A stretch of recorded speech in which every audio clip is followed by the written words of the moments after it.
ദേശീയപാത നിർമ്മാണം ഡിസംബറിൽ പൂർത്തിയാക്കുമെന്ന് കേന്ദ്രമന്ത്രി നിതിൻ ഗഡ്കരിയുടെ ഉറപ്പ്. മുഖ്യമന്ത്രി പിണറായി വിജയനുമായി ഡൽഹിയിൽ നടത്തിയ കൂടിക്കാഴ്ചയിലാണ് നിതിൻ ഗഡ്കരി ഇക്കാര്യം അറിയിച്ചത്.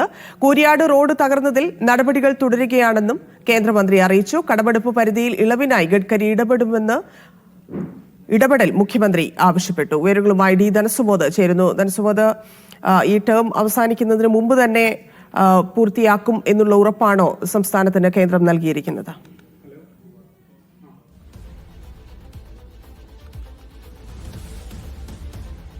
ഈ സാമ്പത്തിക വർഷം അവസാനിക്കുന്നതിന് മുമ്പ് തന്നെ നിർമ്മാണ പ്രവർത്തനങ്ങൾ തീർക്കണം എന്നാണ് തീരുമാനിച്ചിരുന്നെങ്കിൽ ഇപ്പോൾ ഡൽഹിയിലെത്തിയപ്പോൾ അത് ഡിസംബറിന് മുമ്പ് തീർത്തു തരണം എന്നുള്ളൊരു അഭ്യർത്ഥനയാണ് നിതിൻ ഗഡ്കരിക്ക് മുമ്പാകെ പിണറായി വിജയൻ വെച്ചിരിക്കുന്നത്.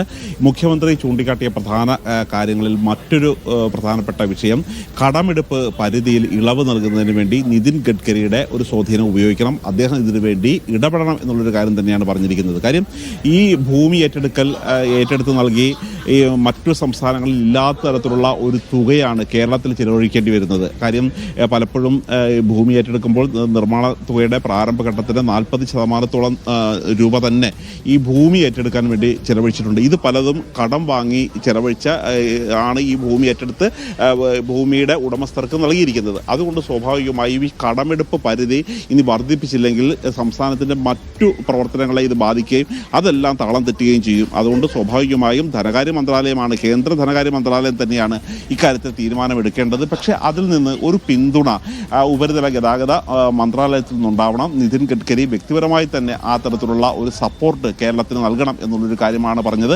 ഇതുകൂടാതെ കൂരിയാട് റോഡ് തകർന്ന സംഭവവും പ്രധാനമായിട്ട് ചർച്ചയായി. ഇദ്ദേഹം നിതിൻ ഗഡ്കരിയും മുഖ്യമന്ത്രിയും മുഹമ്മദ് റിയാസും മന്ത്രിമാരായ മുഹമ്മദ് റിയാസും പങ്കെടുത്ത ഈ യോഗത്തിൽ NHA അതോറിറ്റി കൃത്യമായ ഏതൊക്കെ തരത്തിലുള്ള നടപടികളാണ് എടുത്തത്, ഇനി എന്തൊക്കെയാണ് ചെയ്യാൻ പോകുന്നത് എന്നുള്ളൊരു കാര്യം വിശദീകരിച്ചു.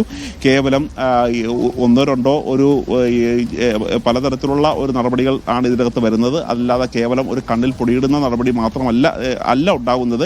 അതുകൊണ്ട് വിശദമായ നടപടികൾ സ്റ്റെപ്പ് ബൈ സ്റ്റെപ്പായിട്ട് എടുത്തുകൊണ്ടിരിക്കുകയാണ്.